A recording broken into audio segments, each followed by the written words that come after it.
வந்து சென்னையில snake park போயிருந்தோம். ஸ்னேக் பார்க்ல நிறைய ரியலான ஸ்னேக்ஸ் எல்லாம் நாங்க பார்த்தோம். இங்க பாரு அப்படியே இந்த பக்கம் திரும்ப. அங்க எத்தி பாக்குது. வந்து பாரு.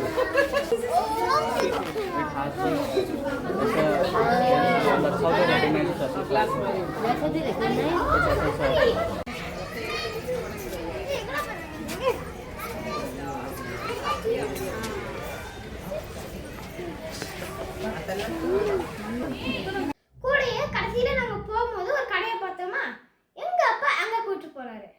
அங்க கூட்டு போய் எங்க அப்பா என்ன வேணும்னு கேட்டாரு. நான் கேட்டேன், அங்க தொங்கிட்டு இருந்த ஒரு ஸ்நாக்கு, அதுதான் இந்த ஒரு ஸ்னேக். இந்த ஸ்னேக் வந்து பாத்தீங்கன்னா அப்படியே ரியலிஸ்டிக்கா இருக்கு. அதான் அப்படியே ரியலிஸ்டிக்கா இதுல பாத்தீங்கன்னா நாக்கு தொங்கிட்டு இருக்கிற மாதிரி இருக்கு. நாக்கு பிடிச்சிருந்தா வாய் ஓப்பன் ஆகுது. guys, thank you for watching.